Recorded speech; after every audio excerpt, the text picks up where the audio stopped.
यशोमती मैया से बोले नंदलाला, राधा क्यों गोरी मैं क्यों काला। श्री कृष्ण और सांप की कहानी। जी हाँ दोस्तों, हमने काफी सुना है कि श्री कृष्ण और सांप कालिए की कहानी। दोस्तों चलिए उसको जानते हैं, एक बार फिर से स्मरण करते हैं एक ऐसी अद्भुत कहानी, एक ऐसी अद्भुत लीला जो कृष्ण के जन्म से जुड़ी है। नमस्कार दोस्तों, स्वागत है आप सभी का एक बार फिर से आपके अपने पसंदीदा YouTube चैनल आध्यात्मिक कहानियों में।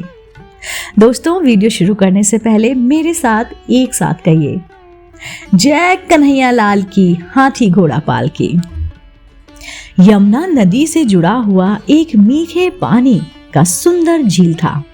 कहीं से एक बहुत ही जहरीला सांप वहां पर आकर रहने लगा, जिसका नाम था कालिया।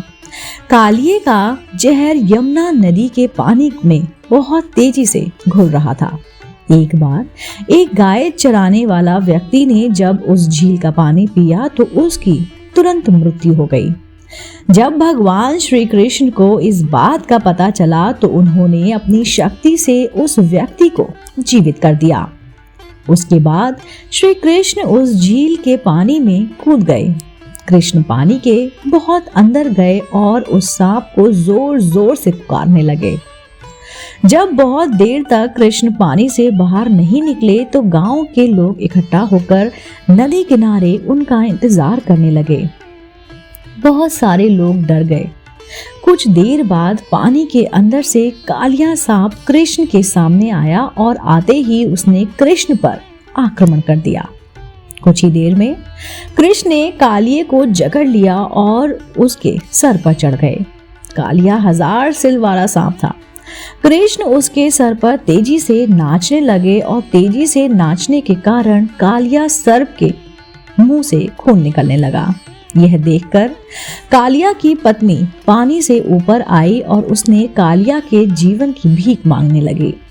कृष्ण ने उन्हें यमुना नदी की झील को छोड़ने के लिए कहा और रामाना का द्वीप में चले जाने को कहा। साथ ही कृष्ण ने कालिए को आश्वासन दिया कि वह अब उस पर गरुड़ कभी भी आक्रमण नहीं करेगा, क्योंकि कालिया के सिर पर कृष्ण के पैरों के निशान पड़ चुके हैं।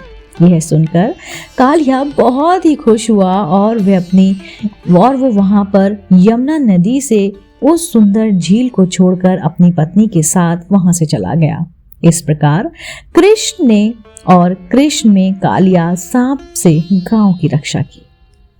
दोस्तों उम्मीद करती हूँ आपको आज की कहानी श्री कृष्ण और सांप कालिए की कहानी जरूर पसंद आई होगी। अगर आप ऐसे ही धार्मिक पौराणिक कहानी कथाएं सुनना पसंद करते हैं तो आप मेरे चैनल आध्यात्मिक कहानी को जरूर से लाइक कीजिए, शेयर कीजिए और सब्सक्राइब कीजिए। मैं आपको मिलती हूँ जल्दी ही इसी चैनल पर नई रोचक जानकारी और कहानी के साथ।